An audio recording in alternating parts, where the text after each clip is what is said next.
Que Dios nos bendiga, hermanos y hermanas. Una vez más, qué bueno.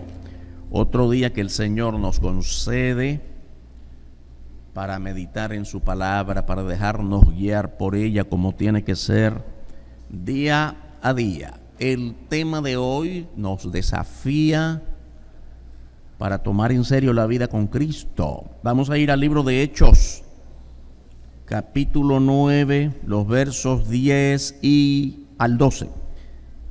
Hechos capítulo 9, versos 10 al 12.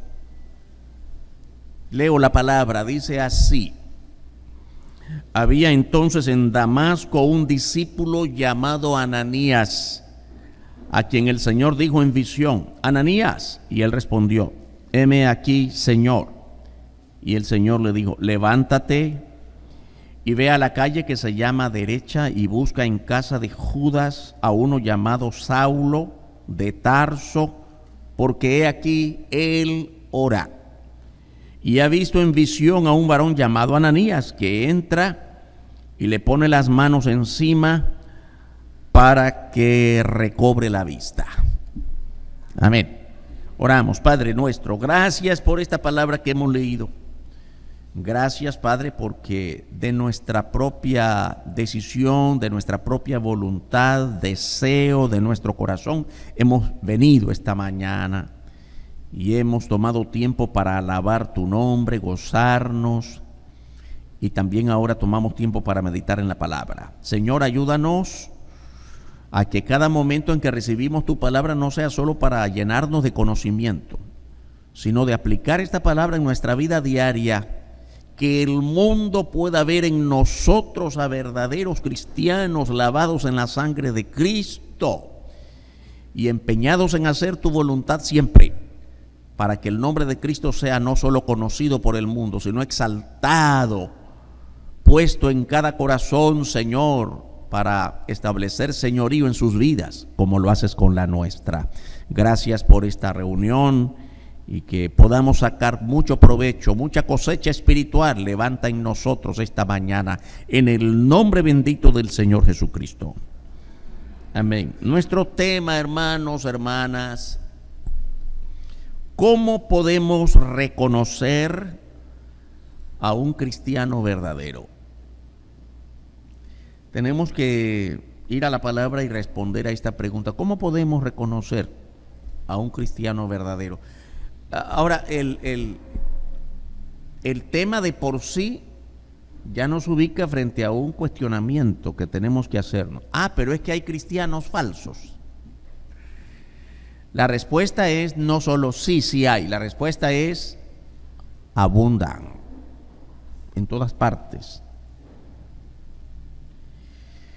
Óigame, yo creo que usted ha oído esto. El continente americano es conocido como y la parte occidental de Europa, o Europa occidental y América, nuestro continente, es conocido como el continente occidental y cristiano. O sea, que alguien da por hecho, quienes inventaron ese eslogan hace quién sabe cuántos años, dan por hecho que América Latina es cristiana.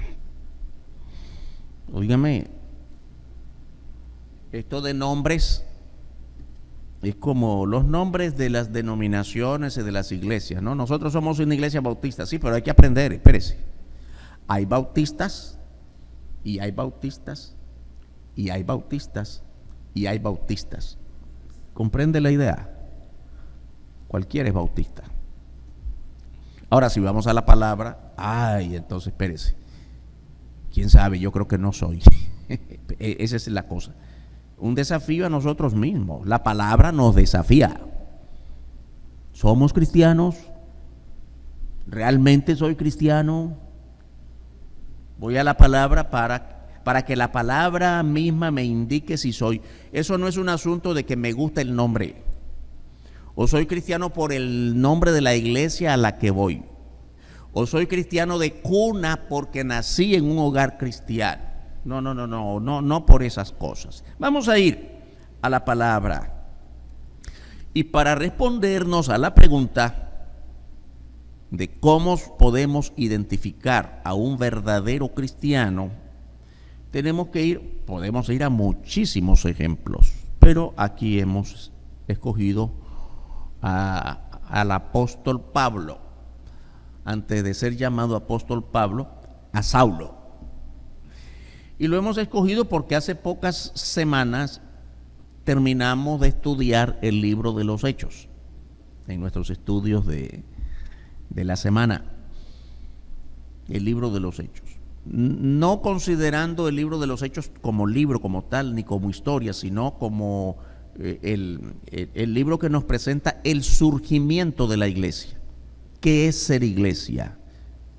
¿Cuáles son las condiciones bíblicas para ser una iglesia? Eso lo estudiamos en el libro de los Hechos. Y gran parte del libro de los Hechos, desde este capítulo 9 hasta el final, desde el 9 hasta el final, ahí está Saulo, que después llegó a ser el apóstol Pablo. Y tomamos el ejemplo de este hombre.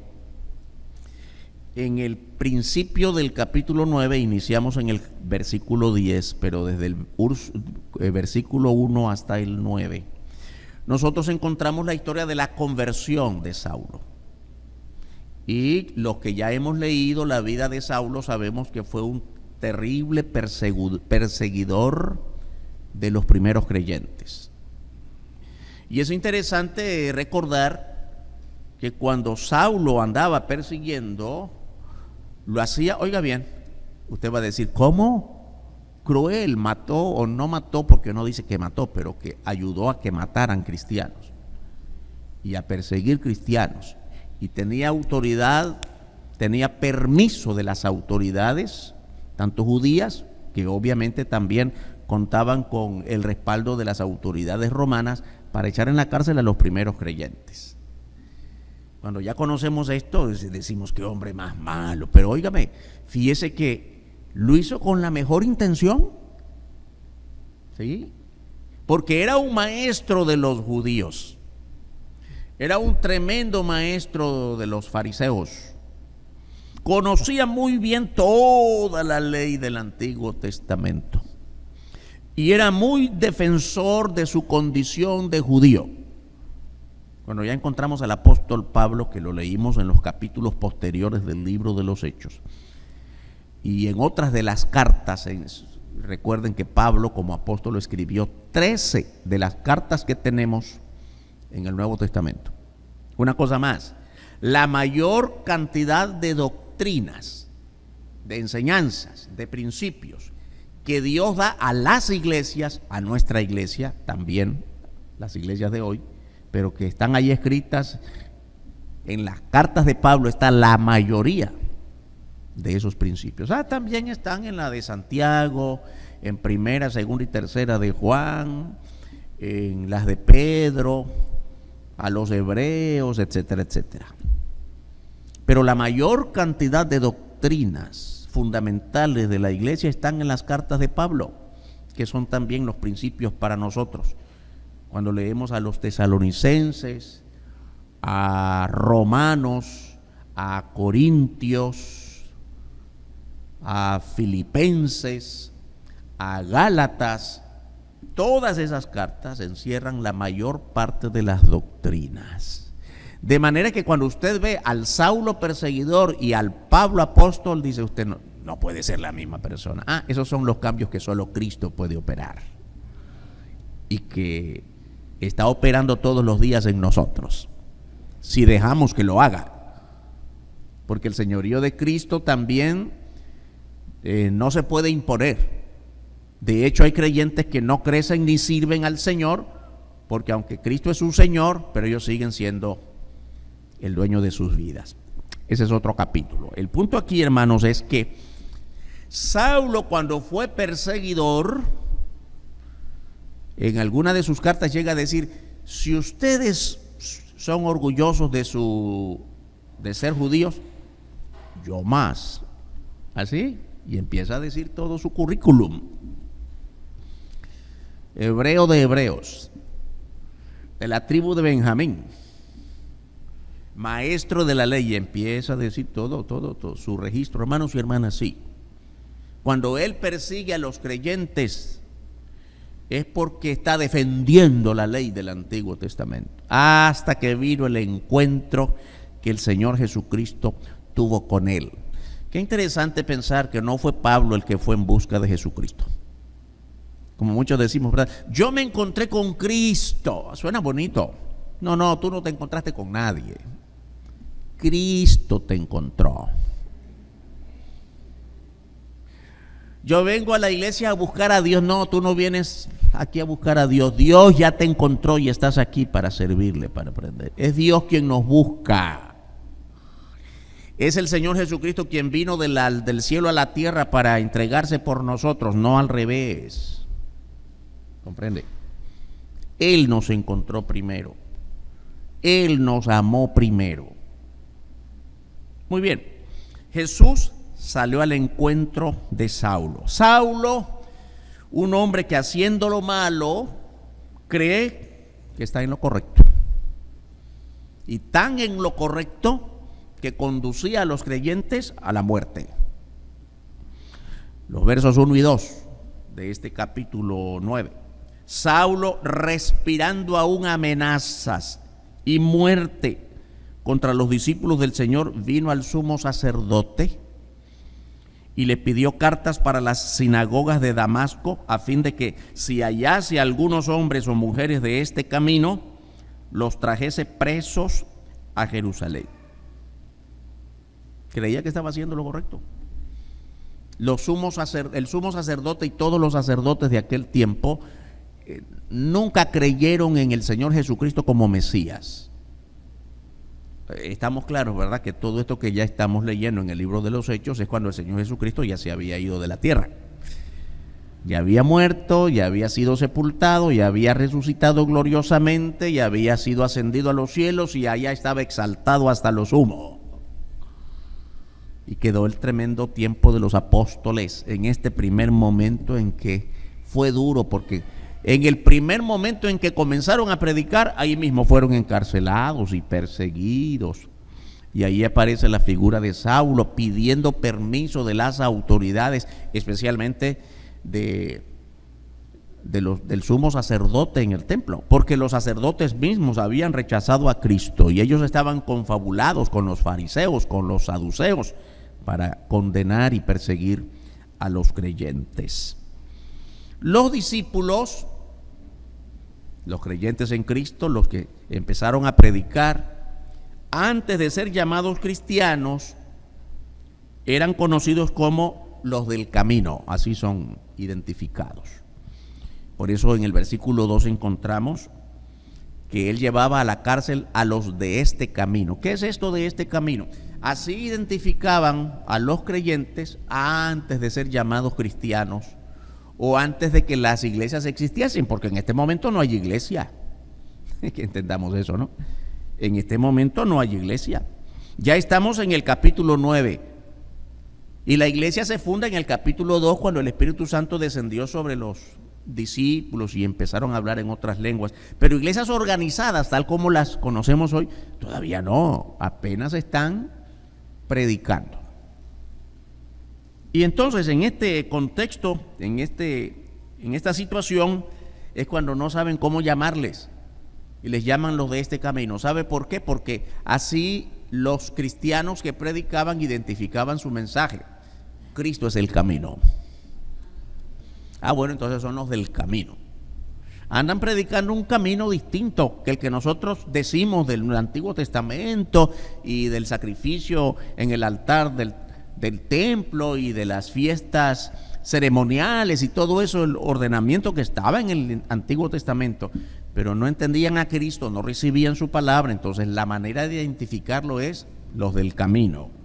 Por eso es para que comprendamos bien lo que significa lo que estábamos leyendo en el versículo 2. Ahora bien, Saulo reconoce a Dios, al Señor Jesucristo, por el estruendo de su presencia. Fue Cristo quien le rodeó de resplandor. Lo leemos en los versos 3 al 5, siempre en el capítulo 9. Dice: mas yendo por el camino, no lo olvide, cuando dice mas yendo por el camino está lleno de autoridad, para perseguir, tiene permiso de las autoridades, se siente dueño de la verdad y va por el camino. Entonces, mientras va por el camino, aconteció que al llegar cerca de Damasco, repentinamente le rodeó un resplandor de luz del cielo, y cayendo en tierra oyó una voz que le decía: Saulo, Saulo, ¿por qué me persigues? Él dijo: ¿quién eres, Señor? Y le dijo: yo soy Jesús, a quien tú persigues. Dura cosa te es dar coces contra el aguijón. Hermanos, hermanas, qué bueno entender todos estos detalles de la palabra. ¿A quién anda persiguiendo Saulo? Pues a los creyentes. Él solo ha oído decir que estos creyentes creen en un tal Jesús que él no conoce. Él no fue parte de los 12, él no estuvo, no tenemos información de que él haya estado en algunas veces que el Señor Jesús pasó por todas esas ciudades y no le conoció personalmente. No hay registro bíblico de que lo haya visto antes. No sabe quién es Jesús. Pero qué interesante cuando el Señor Jesús le rodea de un resplandor y lo conmueve. Hay que decir que cuando Saulo mira esa visión, o esa visión es una manera de decirlo, es algo real, un resplandor. No estaba solo, habían otros con él, y los otros probablemente vieron el resplandor, pero no oyeron ninguna voz. Solo fue con Saulo. El trato de Dios es con cada uno. Muy importante. Somos la iglesia, somos un colectivo, pero el trato de Dios es contigo, con nombre y apellido. El trato con Dios es tuyo personal. No es mi familia, no es mi descendencia, no es la iglesia en colectivo, es cada uno en particular. Esto no niega la importancia de la iglesia. En la iglesia todos crecemos y somos miembros del cuerpo de Cristo, pero tu comunión es personal con Dios. Tu responsabilidad es solo tuya delante de Dios. Y eso es lo que vemos aquí. El Señor Jesús le habla y claro que Saulo reconoce que hay algo extraño y le dice: ¿quién eres, Señor? Y el Señor le dice: yo soy Jesús a quien tú persigues. Hermano, qué interesante. No le dice el Señor Jesús: deja de perseguir a los míos. Estás persiguiendo a mi gente. No, me estás persiguiendo a mí. ¿Comprende? Yo recuerdo mucho, bueno, los que leemos la Biblia, en el libro de Samuel. Quiero ser breve en este paréntesis. Samuel en la antigüedad era un sacerdote de Dios, pero sus hijos no eran ejemplares. Y el pueblo de Israel sabía que después de Samuel seguirían sus hijos siendo sacerdotes. Y llegó un momento en que le dijeron a Samuel: mira, Samuel, tú estás anciano, ya vas a dejar de ejercer el sacerdocio. Y ahora le toca a tus hijos. Pero no queremos a tus hijos. Son malos, son perversos. Y la Biblia describe sus maldades. Y entonces viene Samuel delante de Dios: Señor, mira, me rechazan, no reciben la palabra y todo eso, afligido. ¿Sabe lo que le dijo Dios? Usted lo sabe si lo ha leído. ¿Y de qué te preocupas, Samuel? No es contigo, es contra mí. Samuel cambió de semblante. ¡Qué paz! Porque se dio cuenta que no es conmigo. De repente uno como que es demasiado pretencioso decir: Señor, es contra mí. No es contra ti, no te des tanta importancia. Es contra mí, directamente. Aquí está, Saulo. Saulo, las maldades que estás haciendo no es contra los creyentes, es contra mí. Tú me persigues a mí. Y ahí, hermanos, ahí cambió la vida de Saulo para siempre. Ese instante. Jesús se le presenta como el perseguido, versículo 5, y le dijo: yo soy Jesús a quien tú persigues. Dura cosa te es dar coces contra el aguijón. A ver, ¿qué cosa es esto? ¿Un refrán? Bueno, se conoce técnicamente como un hebraísmo, quiere decir frases que en todo idioma existen, ese tipo de dichos, de cosas que solo en un idioma particular se entienden. Y a veces tratan de traducirse. En hebreo y en griego no es exactamente así, pero se traduce al castellano para que más o menos lo entendamos. En aquellos tiempos antiguos, para hacer andar a los animales como el ganado, como las vacas que son guiñadas por una vara, se usaba una vara que en la punta tenía un aguijón, una punta fina, para castigar al animal que no obedecía. Era una vara larga, en la punta había un metal fuerte. Sucedía que cuando el animal se resistía, no quería caminar, entonces el animal trataba de irse contra la vara, pensando que iba a destruir la vara, a doblar la vara, ¿no? Y entonces esta es la idea.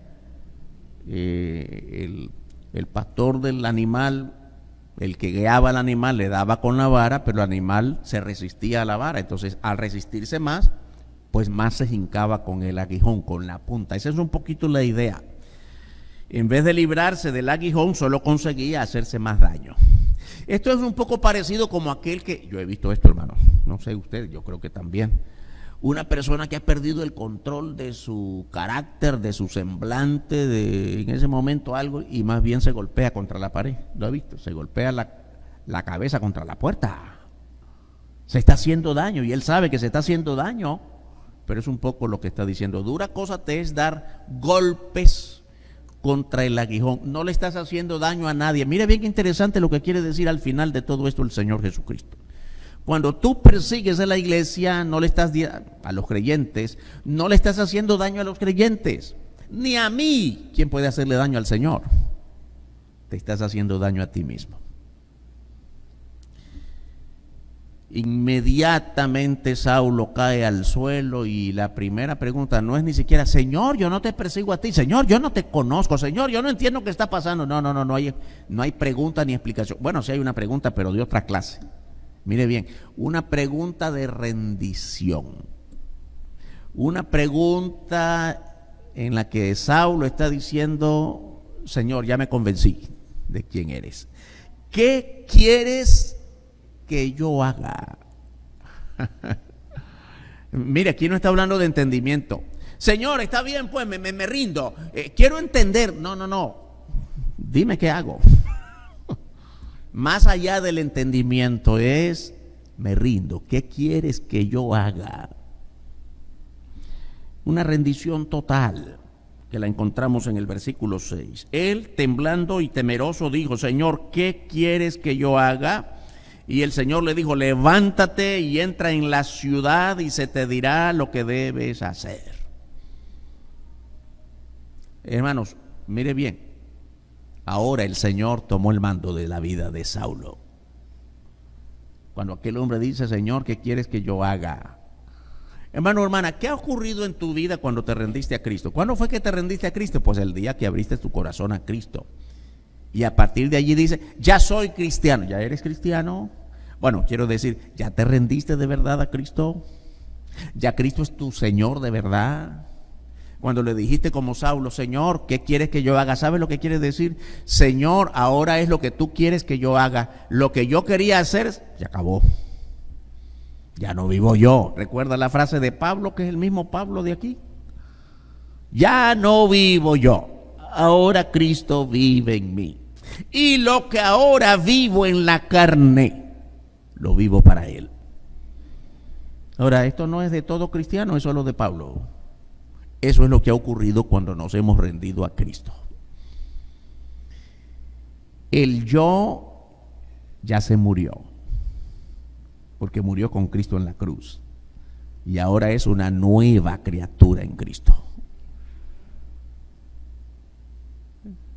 Sí, ¿verdad? Amén. Bueno, es la única manera de entenderlo, hermanos. Señor, tú eres mi Señor, pero yo sigo siendo yo. No, tú no eres cristiano. O te falta aprender qué cosa es ser un cristiano. Señor, ahora tú eres mi Señor, me he rendido delante de ti.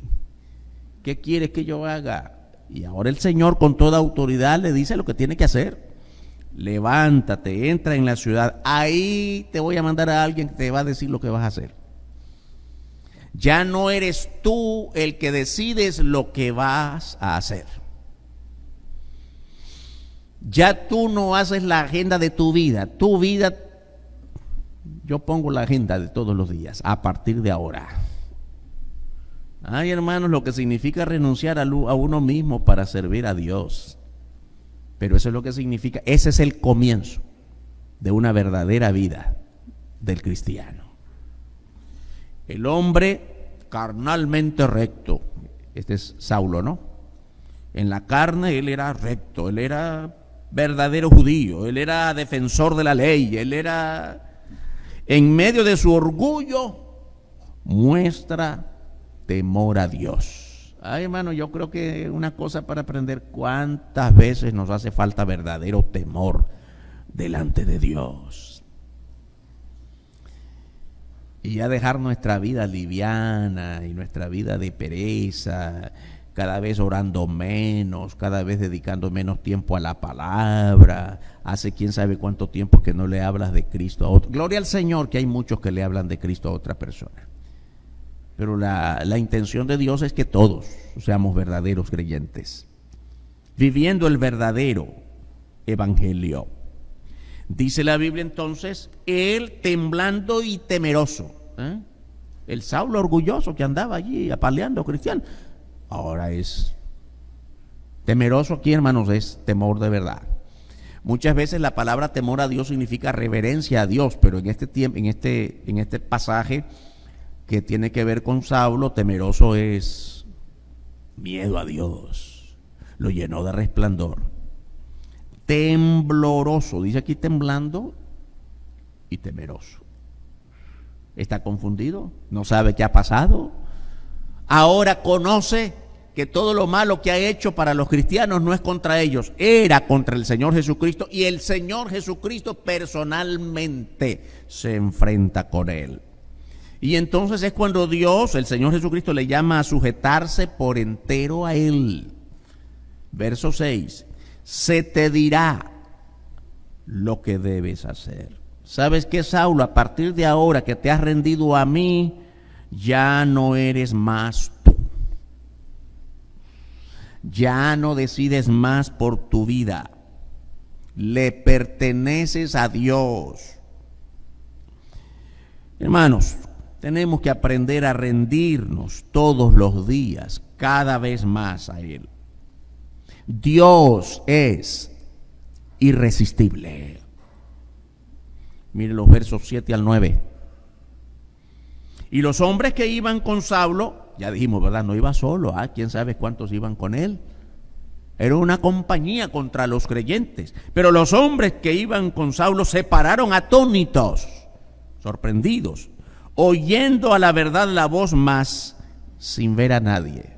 Pues sí, escucharon algo, pero ¿quién habla? No vieron nada.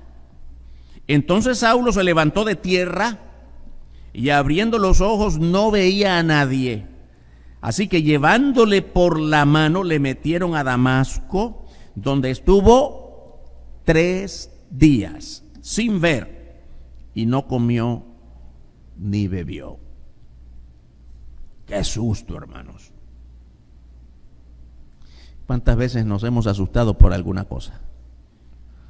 Pero el susto no pasa más que, ay, qué susto, yo pensé que la casa se me caía, pero bueno, ya pasó, 2 horas después ya te tranquilizaron, cálmate, ya pasó, pero primero 3 días. Este no es un susto pasajero. Cuando Cristo te toca y de verdad te dejas tocar por el Señor, es para siempre. Tu vida cambió para siempre. Olvídese de Saulo en los primeros capítulos. A partir de aquí ha nacido un nuevo hombre. Y es lo que vemos hasta el final de sus días. Una manifestación muy personal de Dios a Saulo o Pablo. Los hombres oyeron la voz, pero no vieron a nadie. Es contigo, Saulo. No sabemos de qué modo trabajó el Señor con nosotros. No nos cuenta la historia. Seguramente siguió trabajando con los otros perseguidores. Pero en este momento es Saulo. Estoy contigo. Mi trato es contigo. Hermano, hermana, el trato de Dios es contigo. Dios está interesado en tu barrio, en tu familia, en tu centro de trabajo, pero Dios no salva colectivos. Agarren salvación todos ahí, el que agarre, no, es contigo. Es tu decisión personal. Es muy personal. No se delega. No se traspasa más que el conocimiento y el mensaje de la palabra. Lo traspasamos a las generaciones que siguen. Es nuestra responsabilidad. Pero la salvación es personal. ¿Y qué falta que hace que nosotros lo enseñemos a nuestros hijos? Que los eduquemos para que tomen su propia decisión por Cristo. Nuestros hijos no son salvos solo porque son nuestros hijos. Tienen que tomar su propia decisión. Dios humilla a los soberbios y Pablo lo era. Capítulo 8 en la primera parte dice: entonces Saulo se levantó de tierra. Ay, hermanos, antes de que se postrara en tierra era Saulo, ahora se levantó un hombre nacido de nuevo. Ya no es lo mismo. Ahora, si usted les pide explicación, no va a explicar nada. Yo no sé lo que pasó, solo sé que Jesús mismo me habló. Aquel de quien predican los del camino. Aquel de quien predican los que yo conduzco a la cárcel. No entiendo qué ha pasado, pero él fue el que se encontró conmigo y a partir de aquí soy otro. Hermanos, hermanas, la presencia de Dios deja marcas. Mire bien el versículo 9. Estuvo 3 días sin ver y no comió ni bebió. Una marca, hermanos. Y aunque volvió su vista 3 días después, hermanos, yo creo que la mayor ceguera de Saulo no es que no pudo ver 3 días. La mayor ceguera terminó 3 días antes, porque la mayor ceguera de muchos es creer que somos, pero no somos. Y que cuando Dios nos dice, mira el pecado de tu vida, mira el pecado de allá, mira que no andas recto, no se ve, no, yo estoy bien. ¿Comprende? Y eso nos pasa a todos. Yo no estoy aquí diciendo aquel sí, aquel no. Todos tenemos que cuidarnos de la ceguera espiritual que muchas veces no nos deja crecer, pensando que estoy bien. ¿Y cuánto tenemos que examinar? El mismo Pablo escribe cuando, recuerden, 1 Corintios 11, en el momento de enseñarnos sobre la Santa Cena. Ya dije que la mayor enseñanza de doctrinas están en las cartas de Pablo. Y aquella expresión interesantísima, necesaria para nosotros: examínese cada uno a sí mismo. Hermano, hasta que viene la Santa Cena vas a examinarte. No, ¿verdad? Ese examen es todos los días. ¿Qué cosas hice hoy que no agradaron a Dios? ¿Qué cosas sentí que Dios sabe que no está bien en mi vida? ¿Qué cosas pensé que a Dios no le agrada? Hermanos, ofendemos a Dios no solo con lo que hacemos, sino con lo que apenas pensamos. Tenemos que examinarnos todos los días. Estuvo 3 días sin ver, una consecuencia del resplandor. El Señor Jesús se le presentó como un enorme resplandor y él no pudo ver. No dice aquí que miró el rostro de Jesús. ¿Y qué color era su cabello? No. Resplandor, porque Dios es luz. 3 días que no comió ni bebió, consecuencia también de su aturdimiento frente a lo innegable de la presencia viva de Cristo. Hermanos, hermanas, tenemos que entender algo. Cuando Cristo viene a nuestra vida, ese resplandor no se apaga. La luz de Cristo tiene que ser visible en tus acciones, en tu semblante, en tu mirada. El mundo tiene que ver a Cristo en tu vida. Que el mundo sepa que eres cristiano, no solo porque cada domingo vienes con tu Biblia, va a la iglesia. No, hermano, aunque no vayas a la iglesia ese día, el mundo tiene que ver a Cristo en tu mirada, en tu conducta, en tu sonrisa, pero sonrisa de verdad, en tu conducta de todos los días. La marca del verdadero cristiano, la oración. Vamos a ver qué nos dice la Biblia acerca de esto. Inmediatamente, hermanos, que ocurrió todo aquello y pasaron los 3 días, mire lo que el Señor Jesús hace con cada creyente, porque Dios prepara tu camino, especialmente para ti, para aquel, para cada uno en particular. ¿Cómo preparó el camino para Pablo? Ananías, un siervo de Dios, es enviado para guiar a Pablo en el Evangelio. Ananías es uno de los líderes, oiga bien esto, Ananías no aparece aquí como un siervo destacado, no es de los 12, no están en Israel, están en Damasco. Eso es Siria, la actual Siria de hoy, ahí, la parte norte de Israel. Ya. Y ahí en Tarso, cerca de Damasco, Pablo había nacido muy judío, pero en algún momento sus padres se trasladaron allí cuando él era niño y entonces él es reconocido como Saulo de Tarso. ¿Ve? Y de entonces Ananías es un líder de la iglesia naciente ahí en Damasco. ¿Por qué quiero destacar esto? Porque si era líder de la iglesia, entonces era uno de los sujetos perseguidos por Saulo. O sea, mire bien, lo que ahora nos va a decir la Biblia está ocurriendo solo 3 días después de la conversión de Saulo. Lo más probable es que Ananías no sabe de la conversión. Han pasado solo 3 días. Aquel hombre está ciego, aturdido. Y viene el Señor y le habla a Ananías. Ve a hablar con Saulo. ¿Con quién? Pero si nos anda persiguiendo. Pero si yo soy una cara visible a los ojos de Saulo, porque soy uno de los líderes de la iglesia naciente en esta ciudad. Mire bien, versos 10 al 12. Había entonces en Damasco un discípulo llamado Ananías, a quien el Señor dijo en visión, Ananías, y él respondió, heme aquí, Señor. El Señor le dijo, levántate y ve a la calle que se llama Derecha y busca en casa de Judas a uno llamado Saulo de Tarso. Yo pienso, hermanos, que ya con solo mencionar el nombre, ¿a quién voy a buscar, Señor? Porque he aquí, él ora. Debe ser otro Tarso, porque ¿cómo va a orar un perseguidor? Y ha visto en visión a un varón llamado Ananías, o sea, te ha visto a ti, que entra y le pone las manos encima para que recobre la vista. Ay, todo lo que el Señor le está diciendo es raro, ¿no? Ciego, ora. Este no es Saulo, el perseguidor. Tiene miedo, es un miedo natural. No quiere ir a la cárcel. Han pasado solo 3 días de esa conversión. Saulo, el perseguidor, ahora ora. Así lo dice el verso 11. Porque he aquí, él ora.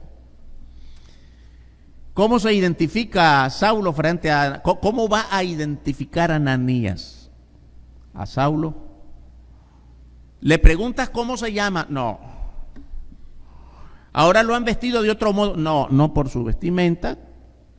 Para nosotros también el saber vestir con dignidad también es importante, pero no es lo que identifica a un cristiano. Los mentirosos de este mundo también se visten bien. Óigame, los que roban bancos también se visten bien, ¿no? No es la vestimenta, hermano, lo que te hace cristiano. La marca visible de un cristiano es que ora constantemente. No para que lo vean. Es importante que la gente te vea y que tus hijos te vean orando, sino por el fruto de la oración. Solo a través de la oración, Cristo cambia tu vida. Es la manera en que hablas con Dios. Saulo, perseguidor, ahora está orando. Y entonces Ananías lo dice el verso 13. Dice, Señor, pero ¿cómo? Este hombre hizo muchos males y persigue. Claro, Ananías tiene miedo. Pero hermanos y hermanas, volviendo a la figura de Saulo, su oración tiene que haber sido tan profunda que Dios le dio una visión. Porque Dios le habló a Saulo y le dice, ahora alguien va a venir. Y lo vio en una visión, vio en una visión que Ananías llegaba para darle el mensaje. Mire bien, dice aquí, y el Señor le dijo, levántate y ve a la calle que se llama derecha y busca en casa de Judas a uno llamado Saulo de Tarse, porque he aquí él ora y ha visto en visión. Ahora es una visión que Dios le da a Saulo. Mire bien cómo Dios trabaja de doble vía. Habla a Ananías, pero a Saulo le da una visión. Así que Saulo ya esperaba a Ananías. ¿Por qué ella lo esperaba? Porque le dio una visión de Ananías. He aquí que él vio en visión a un varón llamado Ananías, o sea, te vio a ti, que entra y le pone las manos encima para que recobre la vista. Mire, si Dios le dio a Saulo una visión de Ananías poniéndole la vista, yo creo que Saulo estaba desesperado para que Ananías llegara. Porque ya sabía que parte de su misión era que recuperara la vista. ¿Cuántas cosas? ¿Cómo Dios prepara el camino para cada uno, hermanos? Y es gozoso pensar que Dios prepara el camino para cada uno de nosotros, si hacemos su voluntad. Recobró la vista después de haber recibido transformación de su vida espiritual. Después que tú dejas que Dios transforme tu vida, hermano, ocurre todo lo que Dios quiera que ocurra en tu vida. Qué bueno gozarnos sabiendo que nuestra vida ya se pone en pleno control de Dios. Pero una vez más, hermanos, tenemos que aprender a renunciar por completo de nuestra propia vida cuando nosotros la guiamos por nosotros mismos. La transformación de tu vida en Cristo no entra por la vista en la carne, sino por tu convicción en el interior de tu vida. Es desde lo más interior de tu vida. No es para que la gente vea que ahora eres más educado, que ahora no dices malas palabras. Claro que no las dices, pero eso viene de dentro, no de solo la boca. Pablo fue transformado totalmente desde su interior. No solamente, no necesariamente porque entendía lo que estaba pasando, sino porque Cristo se manifestó se manifestó en él de un modo muy personal. Hermanos, ya he enfatizado mucho, pero no es en balde enfatizar más. Tu relación con Cristo es personal. Qué bueno que oremos unos por otros, pero ninguna oración que todos hagamos en favor tuyo va a tener el mismo efecto que cuando tú oras derramándote delante de Dios. Todos podemos orar por ti, todos podemos orar unos por otros. Sí, es importante, así la Biblia lo manda, pero no hay efecto cuando la verdadera oración comienza contigo. Es tu propia oración. El cambio de mentalidad no viene por el entendimiento, sino por el poder que Cristo opera en cada pecador arrepentido.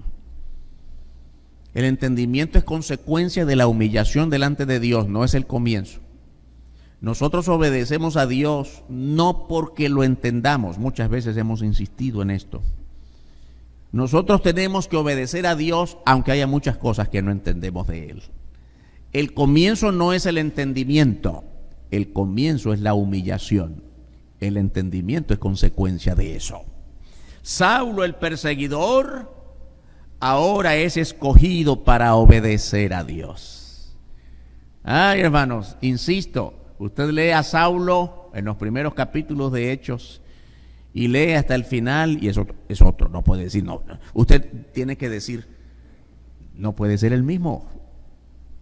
Es completamente diferente. Ahora hasta sufre cárcel, látigos, cuántas cosas. Lanzado de una parte del muro a la otra parte del muro en por lo menos 2 ocasiones. Este es otro, sí. Y no hay ninguna palabra de reproche que salga de él contra los que le hacen daño. Saulo el perseguidor ahora es escogido para realizar una obra apostólica ejemplar. Escogido para que conozca más de Cristo y predique su palabra. Ahora encontramos en capítulo 22 de Hechos, los versos 13 y 14, cuando Pablo relata lo que le dijo Ananías. Esto es interesante. ¿Qué fue lo que pasó entre Ananías y Saulo en ese encuentro del capítulo 9?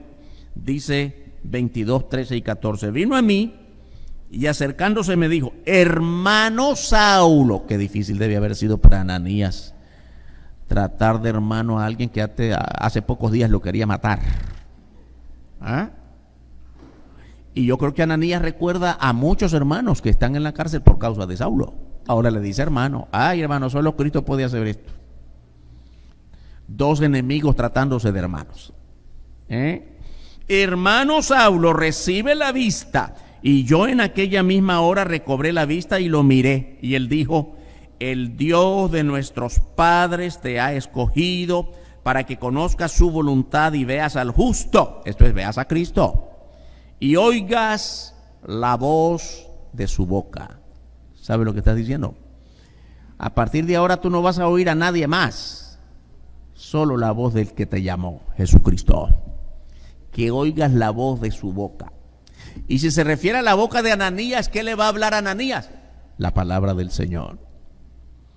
Hermanos, cuando abras la boca, que sea palabra de Dios, no palabra tuya. Hoy, hermanos, abunda por todos lados. Palabra de un nuevo profeta, palabra de un nuevo apóstol, palabra de yo sigo a este porque yo sigo a aquel otro. Ten cuidado, hermanos, que la palabra que le dio Ananías a Saulo es palabra de Dios. La palabra que logró la conversión total de Saulo es la palabra de Dios. Y la que predicó el apóstol Pablo es palabra de Dios. Escogido para ser un fiel predicador del evangelio, siempre en el capítulo 22, mira el verso 21. Pablo relata lo que le dijo el Señor Jesús. Primero fue lo que le dijo Ananías, ahora lo que el Señor Jesús personalmente le dice. Pero me dijo el Señor Jesús: ve, porque te enviaré lejos a los gentiles. Ahora sabemos que Pablo dedicó su ministerio a los gentiles, predicó primeramente a los judíos y el resto de su vida lo dedicó a sembrar iglesias entre los gentiles, quiere decir entre las regiones del mundo que no eran judíos. Hermanos, ¿cómo podemos identificar a un verdadero creyente? ¿Cuáles son las marcas de un verdadero cristiano? El verdadero cristiano se hace conocer por su vida de oración. La oración que muestre verdadera humillación. ¿Sabe por qué? Porque no todo el que ora se humilla. ¿Recuerdan aquella parábola del Señor Jesús de 2 personas, en el libro de Mateo, que estaban orando? Un publicano humillado: Padre, sé propicio a mí. Quiere decir, mírame con ojos de misericordia, porque soy pecador. Yo reconozco que soy pecador. Y el otro: ay, Señor, te doy gracias, porque ay, qué bueno que soy. Tú me has hecho bueno, tengo dinero, no me hace falta nada, soy famoso. Ay, yo no soy como este que está allá a la par. Y el otro que estaba humillado. Ay, ¿hay quienes oran así? Un montón. Los que rezan sin saber lo que dicen, los que repiten la oración poética del otro sin entender lo que dicen, o los que, aunque hablan palabras entendibles, pero es palabra hueca, porque no confiesa su vida, porque no muestra verdadera humillación, porque no exaltan a Cristo, se exaltan a sí mismos. Una oración que muestre humillación delante de Dios es una marca esencial en la vida de todo creyente. Y como consecuencia de una vida de oración, entonces te vuelves fiel a Dios. Nadie se vuelve fiel solo porque quiere, hermanos. Es obra del Espíritu Santo. que comienza cuando te entregas a Cristo de verdad, te humillas delante de Dios y por la oración y el diálogo constante con tu Señor, tu espíritu se hace fiel a Dios. Y entonces también, hermano, cuando tienes cuidado todos los días de no caer en las provocaciones de Satanás y el mundo. No olvides esto, todos los días, en cada paso, somos tentados. Nadie puede decir, hermano, ya llegué, ahora ya por tanta oración que tuve por un mes, por un año, ya siento fuerzas, ahora puedo ya puedo dejar de orar. Nunca hagas eso. Ya tengo que orar, ya tengo que leer menos la Biblia porque ya me la sé todita. Nunca pienses eso. En el momentito en que tú te separas de Dios, ahí está Satanás. Porque nunca va a dejar de hacerlo. Y no pierde fuerzas ni tiempo, está todo el tiempo pendiente de tus debilidades. La vida cristiana, hermanos y hermanas, comienza con un encuentro personal con Jesucristo. La vida cristiana solo puede sostenerse de manera plena mediante la oración. Es pues la oración la marca distintiva de todo cristiano auténtico. Vamos a orar. Padre, gracias por esta palabra. Gracias, Señor, porque tu palabra con toda sencillez nos habla de cómo podemos aprender todos los días a depender más y ser bendecidos, tomados de tu mano. Ayúdanos, Señor, a apreciar en todo lo que vale, saber orar, poder orar, mostrando delante de ti verdadera humillación.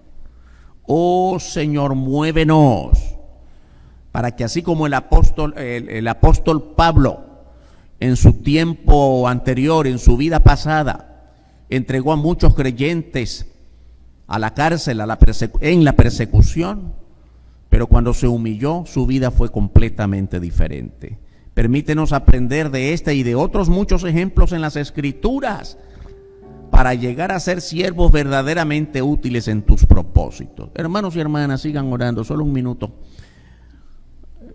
Esto es solamente entre tú y Dios. ¿Quieres hacer un trato con Dios esta mañana? Señor, reconozco mis debilidades. ¿Cuánto tiempo hace que no oro profundamente? ¿Cuánto tiempo hace que no hago tu voluntad verdaderamente? Que no doy señas de un verdadero cristianismo. Quiero comenzar de nuevo, Señor. ¿Quieres comenzar de nuevo con el Señor? Levanta tu mano juntamente conmigo para que oremos.